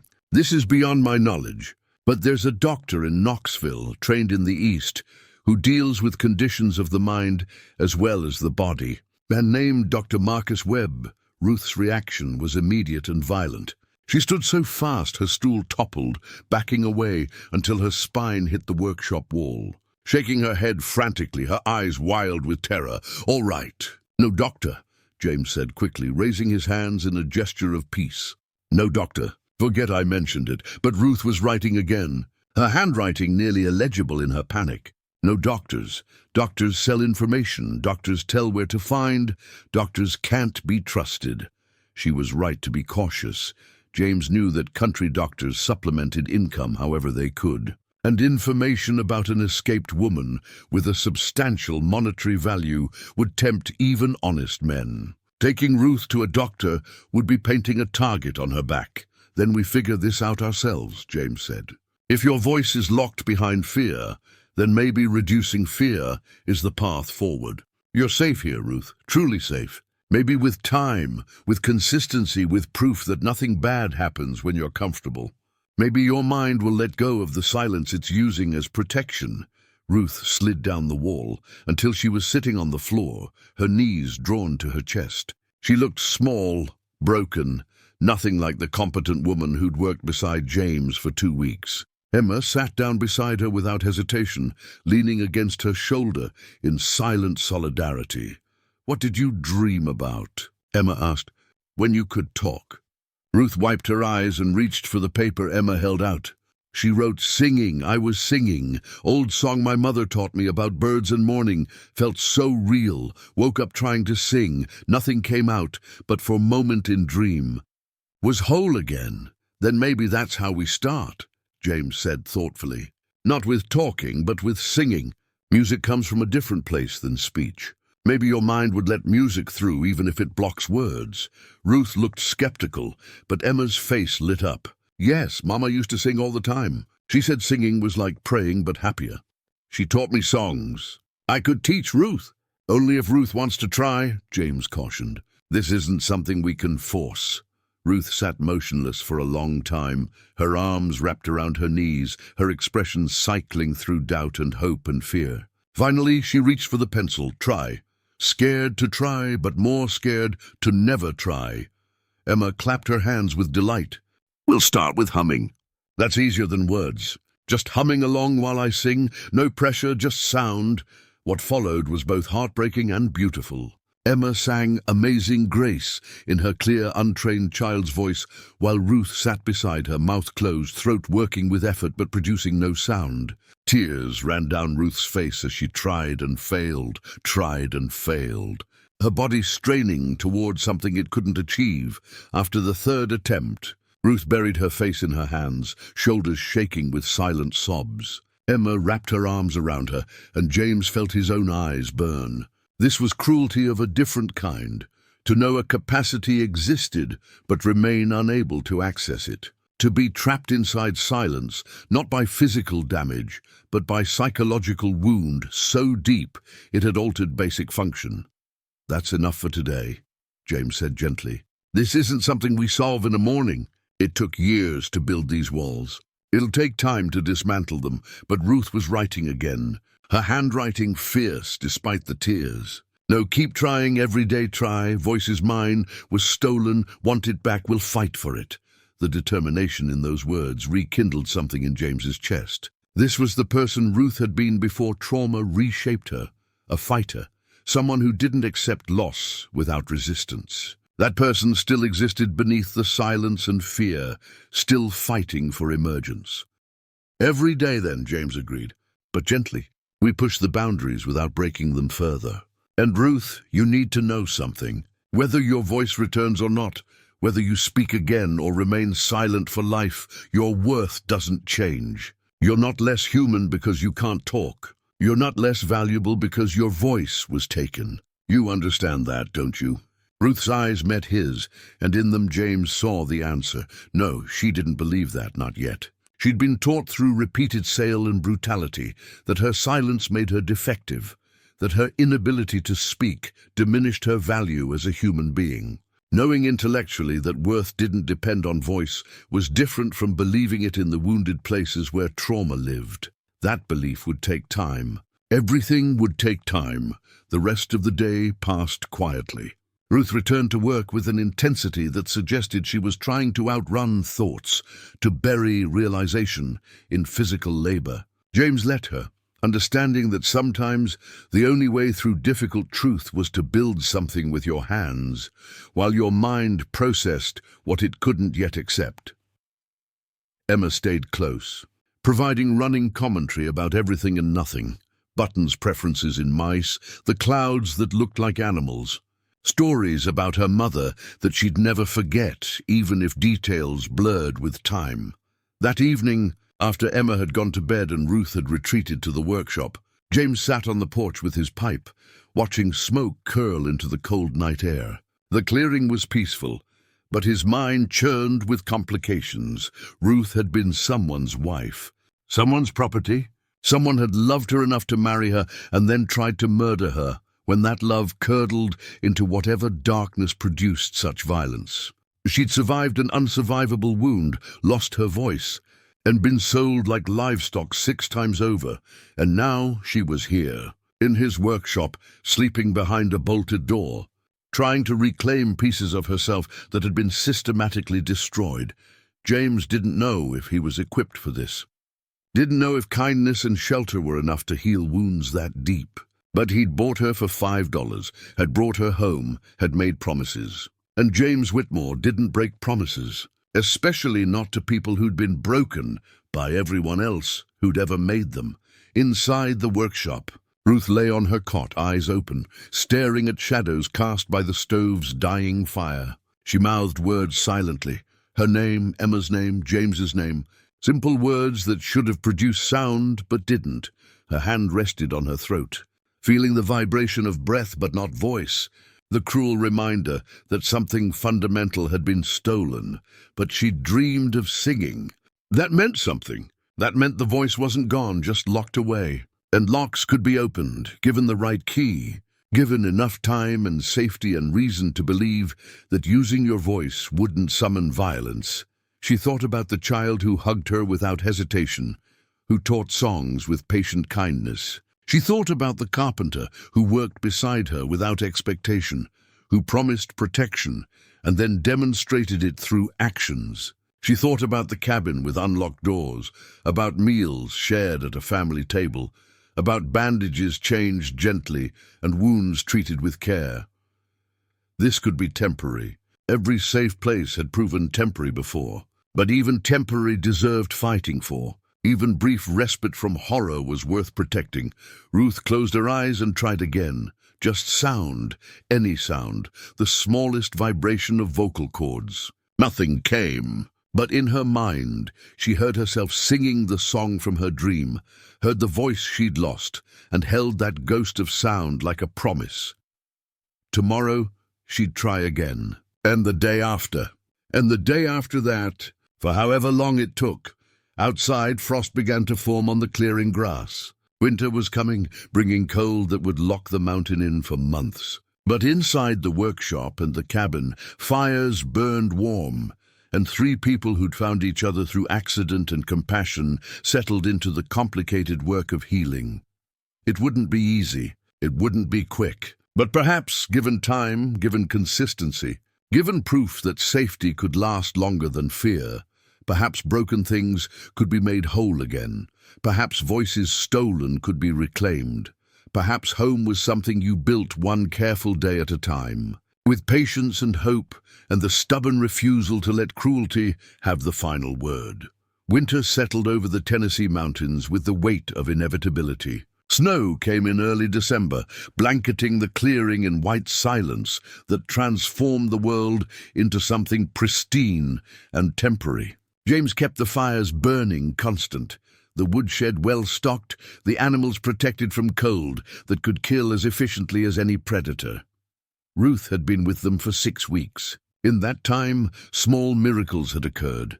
Not the dramatic breakthrough of voice restored, but quieter victories that mattered just as much. She smiled occasionally now, genuine expressions that reached her eyes. She'd stopped flinching every time James moved near her. She played simple games with Emma in the evenings, teaching the child cat's cradle with string and patience. And every morning she tried to make sound, sometimes with Emma singing beside her, sometimes alone in the workshop, sometimes while working where the noise of tools might camouflage any weakness in her attempt. Nothing came, not a whisper, not a hum, not the smallest vibration beyond breath. But she kept trying, and James counted that determination as its own form of progress. The threat arrived on a Tuesday morning, 10 days before Christmas. James had gone to the Hollow to deliver a completed commission, a dining table for the Hendersons that had taken 3 weeks to craft. He'd left before dawn, expecting to return by early afternoon. Ruth and Emma had remained behind, comfortable now with his absence. The cabin and workshop their domain. They were baking bread when the riders came. Ruth heard them first, the sound of multiple horses climbing the ridge trail, moving with purpose rather than caution. Her body recognized danger before her mind processed specifics. She grabbed Emma's hand and pulled the child toward the workshop, her movements swift and silent, honed by years of learning to disappear. "What's wrong?" Emma whispered, frightened by Ruth's sudden intensity. Ruth put a finger to her lips, the universal gesture for silence, and pulled Emma into the workshop. She closed the door quietly, shot the bolt home, and positioned them behind the workbench, where they could see the clearing through a gap in the wallboards without being easily visible themselves. 3 men rode into the clearing. Even from a distance, Ruth recognized the type. Hard men who made their living from other people's desperation, who saw human suffering as opportunity rather than tragedy. The lead rider was older, perhaps 50, with a face weathered by sun and cruelty. His companions were younger, harder, carrying rifles across their saddles with the ease of men accustomed to violence. They dismounted and approached the cabin without hesitation. The kind of confidence that came from believing the law either didn't apply to them or wouldn't interfere with their business. The older man pounded on the cabin door with his fist. "Whitmore! James Whitmore! We know you're here. Come out and let's talk like civilized men." Silence. No response because no one was home except the woman and child hiding in the workshop, barely breathing. The man tried the door, unlocked because James had never seen reason to lock it, and pushed inside. Sounds of searching followed, boots on wooden floors, furniture being moved, cabinets opened and roughly closed. Emma pressed against Ruth, her small body trembling. Ruth wrapped an arm around her, holding her close, while her own mind raced through possibilities. They'd found her. Somehow, despite precautions, despite hiding, despite changing her name and her circumstances, they'd tracked her here. The men who owned her, who'd bought and sold her repeatedly, who saw her as property worth reclaiming. The men emerged from the cabin empty-handed. The leader spat tobacco juice into the snow and turned to survey the clearing. His eyes landed on the workshop, smoke rising from its chimney, evidence of occupation. "Check the outbuilding," he ordered. Ruth's heart hammered against her ribs. She looked frantically for weapons, for escape routes, for anything that might protect them. Her hand closed around a chisel on the workbench, inadequate against 3 armed men. But better than nothing. Emma's face was white with fear, but she stayed silent, trusting Ruth to know what to do, even though Ruth had no idea beyond the desperate instinct to protect this child who'd shown her nothing but kindness. The 2 younger men approached the workshop. One tried the door, locked. They conferred briefly, then one stepped back and kicked hard. The door shuddered but held. James had built it solid, with reinforced frame and good hinges. It would take more than a few kicks to break through. "Come out!" the man shouted. "Make this easy on yourself. We're just here to collect what's ours. No need for anyone to get hurt." Ruth's mind flashed to the phrase she'd written weeks ago. They will come. Always come. She'd known this moment would arrive eventually, had lived in preparation for it, had never fully unpacked the constant readiness to run. But running now meant abandoning Emma, meant leaving the child to face these men alone, and that was impossible. She'd die first. She'd already been killed once and survived. A second death held no terror compared to the thought of Emma harmed, because Ruth had brought danger to her doorstep. The kicking resumed, harder now, both men taking turns slamming boots against the door. The frame groaned. Wood splintered. It wouldn't hold much longer. Ruth scanned the workshop desperately. Tools, lumber, the small stove. Nothing that constituted effective defense against armed men. But near the back wall, partially hidden behind a stack of wood, she saw it. A shotgun James kept for hunting. Loaded and ready. She'd seen him clean it. Had watched him teach Emma proper respect for firearms. She'd never touched it herself. Had been too afraid of what impulses might surface if she held a weapon. But fear for Emma overrode fear of herself. She moved quickly, grabbing the shotgun, checking that it was loaded. 2 shells, enough for 2 shots. Her hands shook but held steady enough. She positioned herself behind the workbench, aimed at the door, and waited. The door burst open on the next kick, one hinge tearing free, the whole structure canting inward. The 2 younger men entered with weapons drawn, ready for resistance. They found it. Ruth stood with the shotgun raised, her finger on the trigger, her grey-green eyes cold and determined. Behind her, Emma huddled under the workbench, protected by Ruth's body, by her fierce refusal to let harm reach the child. The men stopped, surprised. Whatever they'd expected, it wasn't this. A mute woman with a weapon, standing her ground, looking perfectly willing to pull the trigger. "Well now," one of them said slowly. "That's not very friendly." Ruth didn't respond, couldn't respond, but her message was clear in her stance, in the steadiness of her aim. "Come closer and find out how unfriendly she could be." The older man appeared in the doorway, taking in the scene with calculating eyes. "So you are here. We'd heard rumors, but rumors aren't always reliable. Nice setup you got. Warm workshop, food in your belly, playing house with the carpenter. Must be quite the change from your previous accommodations." Ruth's jaw clenched. She adjusted her aim slightly, making sure these men understood she knew how to use the weapon she held.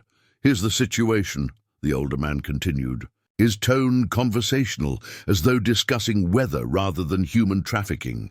"Your property, acquired legally through proper auction. The fact that you keep running doesn't change ownership. It just makes you stolen goods. We've been hired to retrieve you and return you to your rightful owner. Now we can do this easy or hard. Easy means you come peaceful, nobody gets hurt. Hard means we take you by force, and the carpenter and his little girl might get caught in the crossfire." "Your choice," Emma whimpered from beneath the workbench. The sound cut through Ruth like a blade, sharp and intolerable. These men were using the child as leverage, threatening harm to Emma to force Ruth's compliance. Ruth's hands tightened on the shotgun. She couldn't speak, couldn't tell them that she'd die before letting them take her, that they'd have to go through her to reach Emma, that she would protect this child with the same ferocity that had kept her alive through sick sails and countless horrors. But her silence had always been her weakness. Without voice, she couldn't threaten, couldn't negotiate, couldn't warn them that shooting her way out was preferable to going back. Her muteness, her greatest vulnerability, would be her undoing again. Then Emma did something that changed everything. She crawled out from under the workbench and stood beside Ruth, small and defiant, her 7-year-old face set with determination that echoed her father's stubbornness. "You can't take her," Emma said, her voice high but steady. "She doesn't belong to anyone. Papa says owning people is evil, and he fought in the war to stop it. Ruth is free, and if you try to take her, my papa will come back and stop you. He's very strong and very brave, and he doesn't let bad men hurt people he protects." The older man smiled, and it was not a kind expression. "Well, aren't you a fierce little thing? But your papa's not here, is he? And by the time he gets back, we'll be long gone. So unless that mute woman plans to shoot all three of us before we shoot back, I suggest she lower the weapon and come quietly." Ruth's mind raced. She had 2 shells, 3 men. Even if she shot 2, the third would kill her and probably Emma. But if she surrendered, they'd take her and possibly harm Emma anyway to eliminate witnesses. There was no winning scenario, no choice that led to safety for both of them. She was preparing to make the only choice available, shoot first and hope. Emma could run while the men were distracted when a 4th voice joined the conversation. "I'd suggest you men get back on your horses and ride out of here before I decide. You're trespassing on my land with ill intent."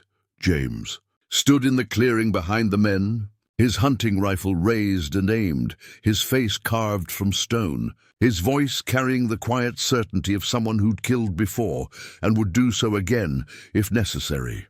The 3 men turned, surprised by his sudden appearance. The older one recovered first, his hand moving toward his weapon.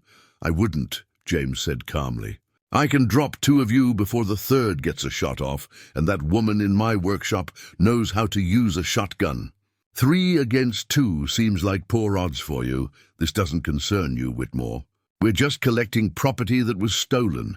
That woman is not property. She's a guest in my home, under my protection, and you're threatening my daughter, which makes this very much my concern.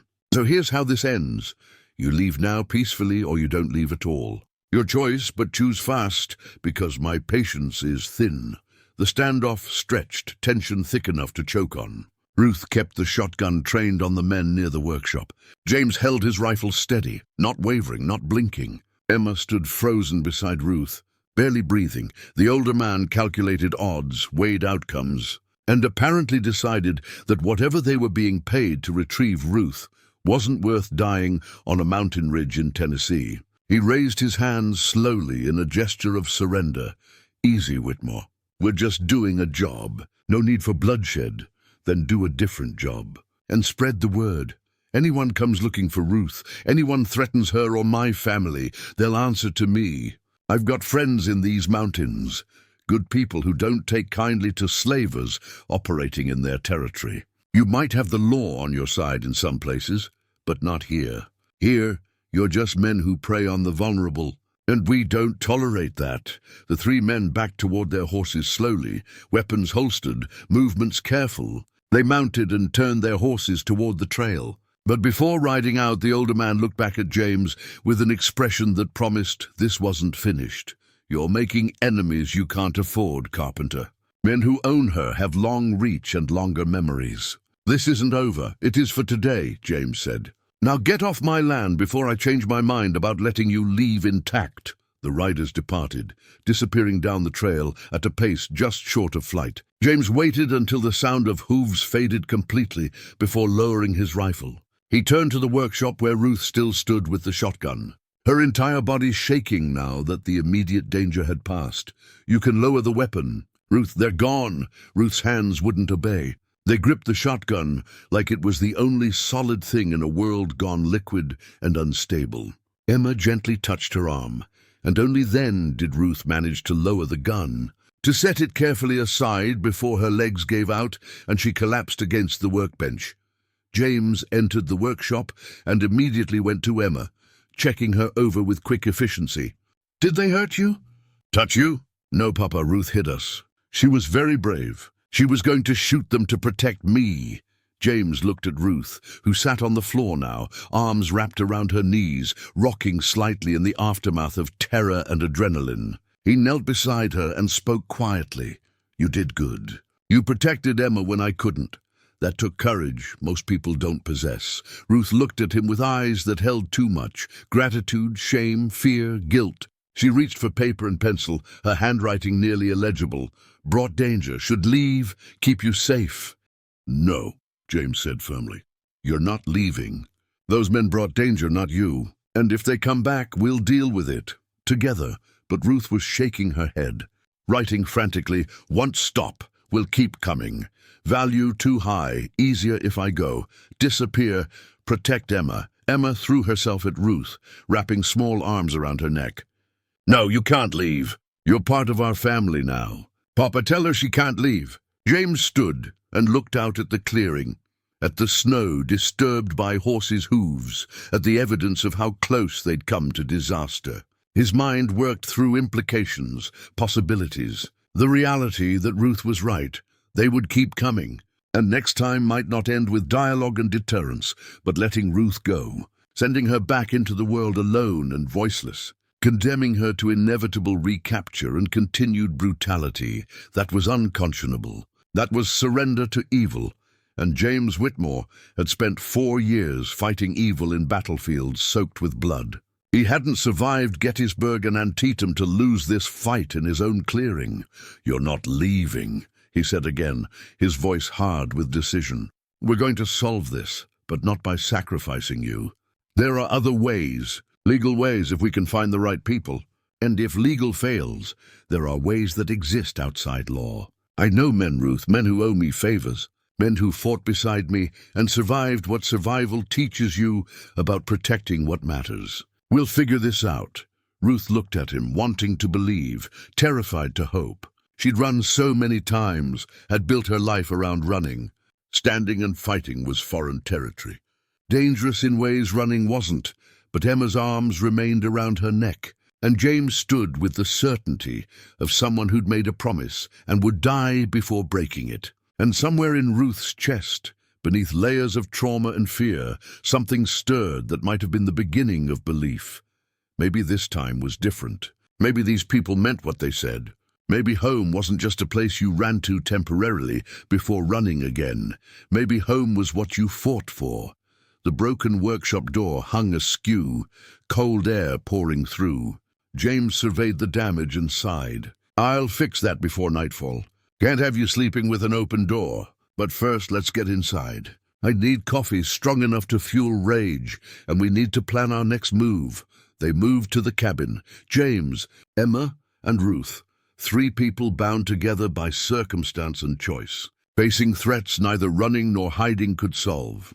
Outside, snow began to fall again, covering tracks, erasing evidence, turning the world white and pure and deceptive. Because beneath the pristine surface danger lurked, waiting, and the only question remaining was whether courage and determination would be enough to meet it when it came. The weeks following the confrontation transformed the clearing from sanctuary into fortress. James reinforced doors, installed shutters that could be barred from inside, taught both Emma and Ruth to shoot with accuracy rather than just desperation. He sent word through trusted channels to men he'd served with during the war, men who understood that some battles didn't end at Appomattox, that protecting the vulnerable sometimes required standing against forces that hid behind legal pretense. 3 veterans arrived in late December and took up residence in the barn, rotating watch shifts through frozen nights. Their presence brought relief, but also grim acknowledgement that the threat was real enough to require armed defense. Ruth met them with gratitude and terror in equal measure.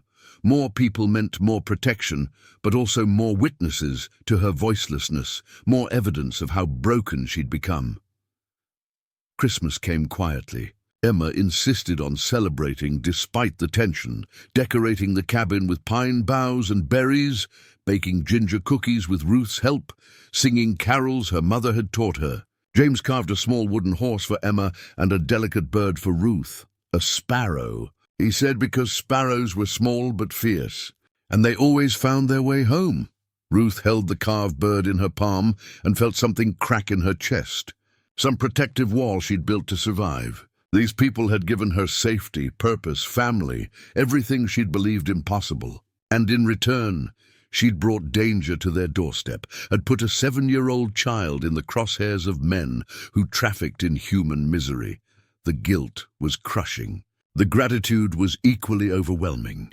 She existed in the space between those two emotions, Unable to express either because the words remained locked behind silence she couldn't break. New Year's arrived with bitter cold and news that made James's jaw clench with rage. One of the veterans had gone to town for supplies and returned with information. The men who'd come for Ruth had filed legal papers claiming her as fugitive property, seeking territorial marshal assistance in her recovery. They had documentation, forged or legitimate, that gave their claim appearance of legality. "They're coming back," James said flatly, addressing Ruth and his assembled defenders in the cabin. "Next time they'll bring law enforcement." "We need a counter-strategy," Ruth wrote rapidly. "Should go. End this. Only way to keep Emma safe." "That's not an option," James said. "We don't negotiate with evil by feeding it what it wants. There's another way. We prove you're not property. We establish your autonomy legally. Document your abuse. Find allies who'll stand against this system. I've contacted a lawyer in Knoxville, a man who takes cases others won't touch. He's coming next week." But Ruth was shaking her head, writing with increasing desperation. "Want work. Papers don't matter. Money matters. Force matters. Voice matters. And I have no voice. Can't testify. Can't defend. Can't tell truth. Useless in court." The room fell silent. Emma climbed into Ruth's lap, her small arms wrapping tight. "You're not useless. You're brave and kind, and you're my friend. We'll find a way." But Ruth's expression held no hope. She'd been through this before, had watched judges rule in favor of men with documentation over women with no voice to contradict them. The law wasn't designed to protect people like her. It was designed to protect property rights, and in the eyes of men like those who hunted her, she was property. James stood and paced, his mind working through impossible problems. Everything Ruth said was true. Without voice, she couldn't testify, couldn't defend herself, couldn't tell her story in a way that courts would recognize. Her silence, the very thing trauma had imposed to protect her, had become her greatest legal vulnerability. "Then we need to get your voice back," he said quietly. "Not for the law, not for testimony, but because it's yours and it was stolen. You've been trying for weeks, practicing every day. Maybe it's time to try something different." Ruth looked at him with exhausted eyes. She tried everything, singing with Emma, humming alone, attempting speech when no one could hear failure. Nothing worked. The voice remained locked away, inaccessible, a ghost of function that haunted but wouldn't manifest. Emma straightened suddenly, her face lighting with the particular brightness of children who've solved problems adults overcomplicate. "Papa, remember what Mama used to say about how she couldn't cry after Grandma died? How she was all frozen inside until that day at the river when you fell through the ice and she thought she'd lost you too. And then all the tears came at once because fear was bigger than the freezing." James remembered. Sarah had been stoic through her mother's death, accepting condolences with dry eyes and practical efficiency. Then James had broken through river ice while checking traps, had nearly drowned before clawing his way to safety. Sarah had collapsed on the riverbank and wept for hours, for her mother, for him, for every loss and fear she'd been holding back. The dam had broken because new terror overwhelmed old control. "You think fear could unlock what trauma locked?" James asked his daughter. "Not fear exactly," Emma said thoughtfully, "but something big enough to make the scared part stop mattering. Something that makes you have to speak. Even if speaking feels impossible." Ruth was writing, "Tried fear, tried safety, tried everything. Nothing works." "Maybe you tried the wrong kind of fear," James said slowly, an idea forming that felt both terrible and necessary. "You've been afraid for yourself, afraid of pain, afraid of capture, afraid of what speaking might bring. But that's old fear, the fear that created the silence. What if the fear was different? What if it was for someone you love?" He knelt in front of Ruth, his expression serious. "What if Emma was in danger? What if her life depended on you making sound, any sound, to warn her or call for help? Would your voice work then?" Ruth's eyes widened with horror and understanding. Emma immediately protested. "Papa, you can't scare Ruth on purpose. That's mean." "I'm not going to scare her," James said.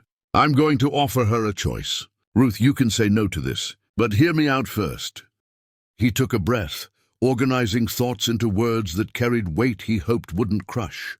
"The men are coming back, probably within days. When they do, they'll bring force, legal or otherwise. We can fight and we will fight, but fighting might mean Emma gets caught in crossfire. The only thing that stops this permanently is if you can speak, can testify, can tell a judge or marshal what was done to you in a way that makes documentation irrelevant. Your voice is the weapon they can't defend against, because your voice makes you human in eyes that want to see you as property." Ruth was shaking her head violently, but James continued, gentle and relentless. "I'm not asking you to speak now. I'm asking permission to create a situation where your protective instinct overrides your trauma, where saving Emma matters more than whatever fear has locked your voice away. It's a terrible thing to ask, and I'll understand if you refuse. But it might be the only way." The cabin held silence, broken only by fire crackling and wind moving through trees outside. Ruth stared at James, at Emma, at the men standing watch who'd come because one carpenter had called for help. She looked at all of this, the life she'd stumbled into, the family that had claimed her, the child who loved her without condition, and understood what James was proposing. Manufactured crisis. Controlled danger. Using love as a key to unlock what trauma had sealed. It was cruel. It was manipulative. It was possibly her only chance. She reached for the pencil with trembling hands and wrote one word.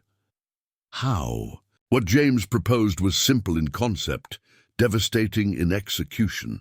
Emma would be placed in apparent danger, nothing real, nothing that would actually harm her, but convincing enough that Ruth's protective instinct would trigger before her rational mind could intervene. If the theory held, if love was stronger than trauma, Ruth's voice might break through in that crucial moment when silence meant failing to protect someone precious.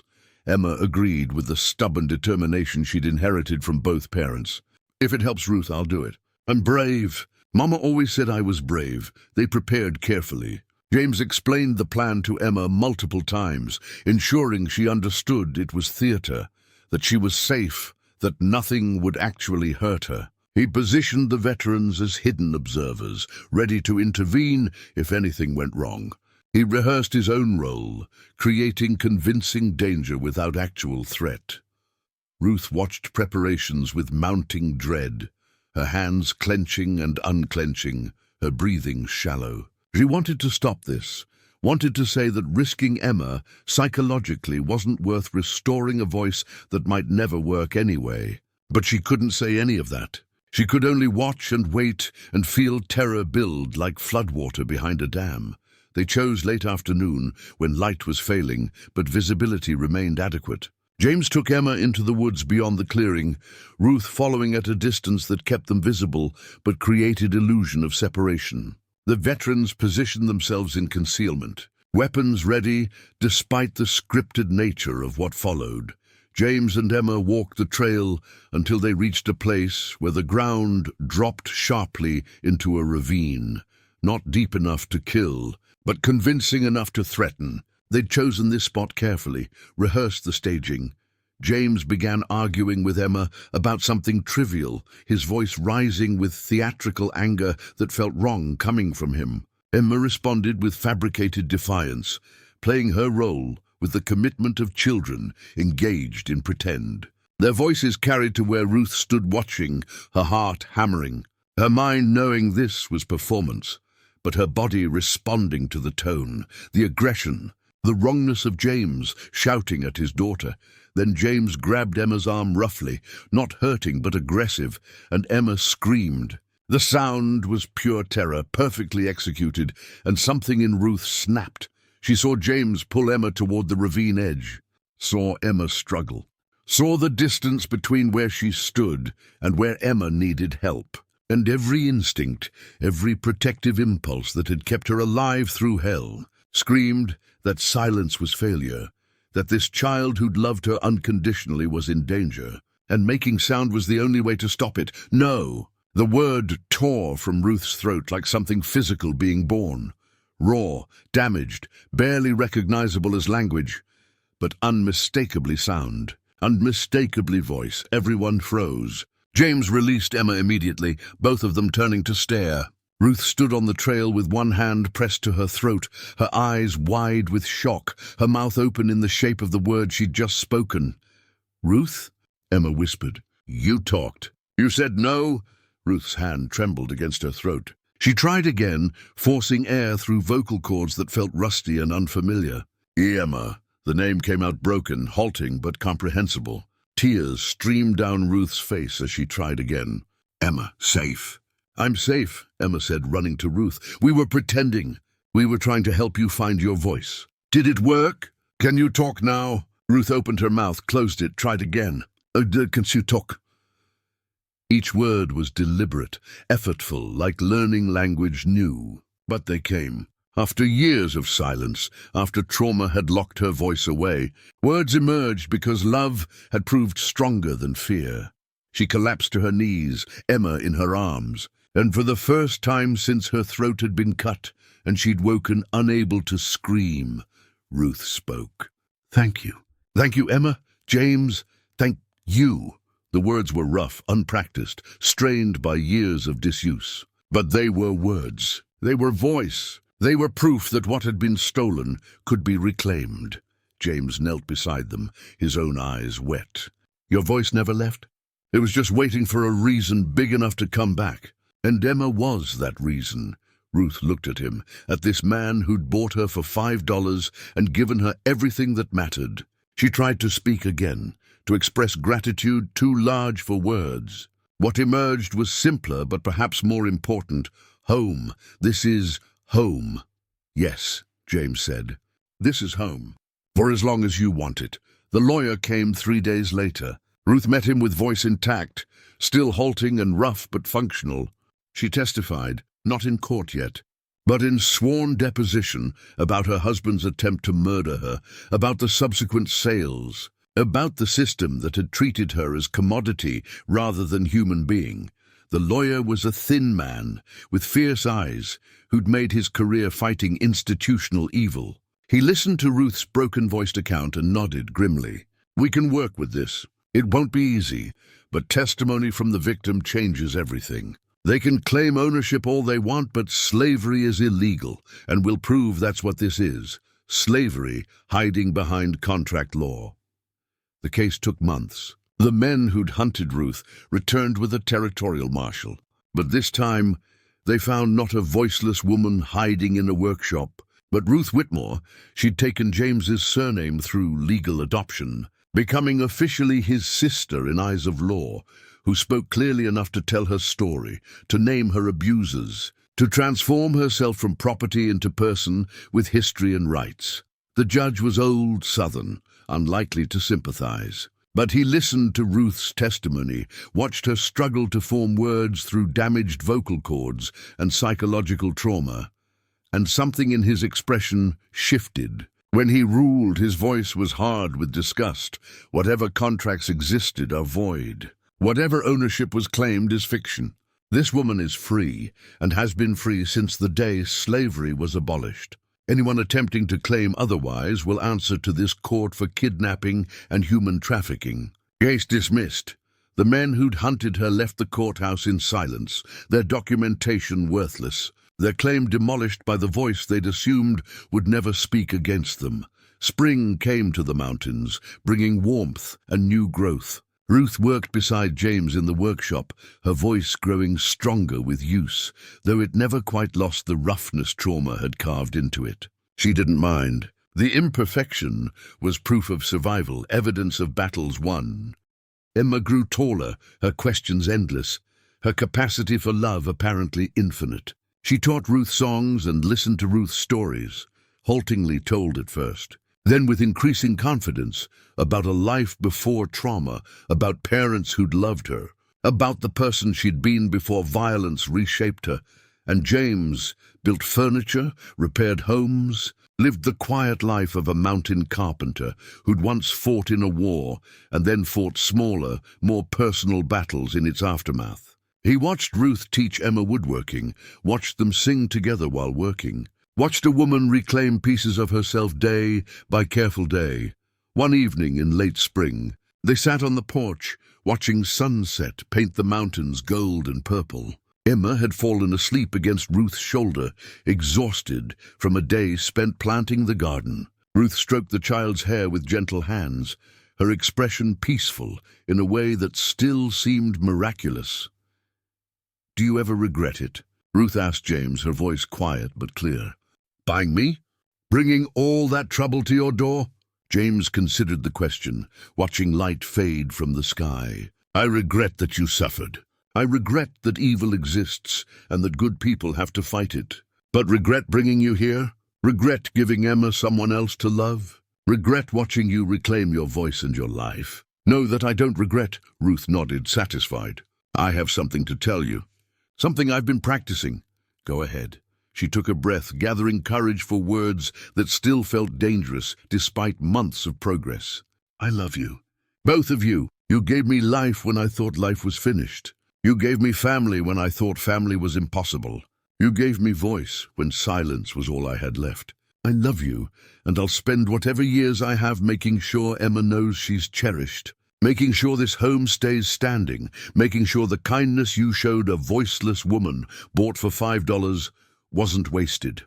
James's throat tightened. "It was never wasted, Ruth.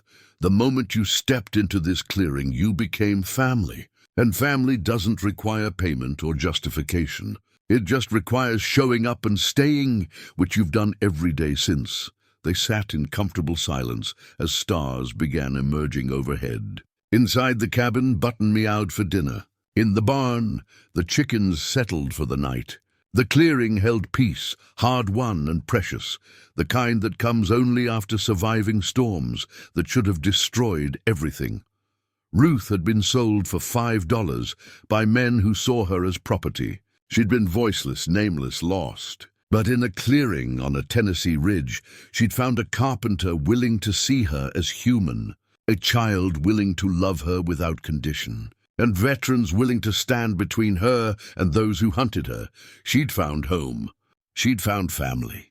She'd found her voice, and in finding those things, she'd proved that the most profound revolutions don't happen in battlefields or courtrooms, but in small moments of choosing kindness over convenience, in standing against evil even when victory seems impossible, in believing that broken things, broken people, broken voices, broken lives can be made whole again with patience, love, and the stubborn refusal to accept that cruelty gets the final word. Emma stirred against Ruth's shoulder and murmured sleepily, "Love you, Ruth." "Love you too, little bird," Ruth whispered back, and meant it with every reclaimed piece of herself. The night deepened. The stars wheeled overhead, and in a cabin built by a carpenter's hands, 3 people who'd found each other through accident and grace settled into the beautiful, ordinary work of being family. It was enough. More than enough. It was everything. Up next, you've got 2 more standout stories right on your screen. If this one hit the mark, you won't want to pass these up. Just click and check them out. And don't forget to like, subscribe, and turn on the notification bell so you don't miss any upload from us.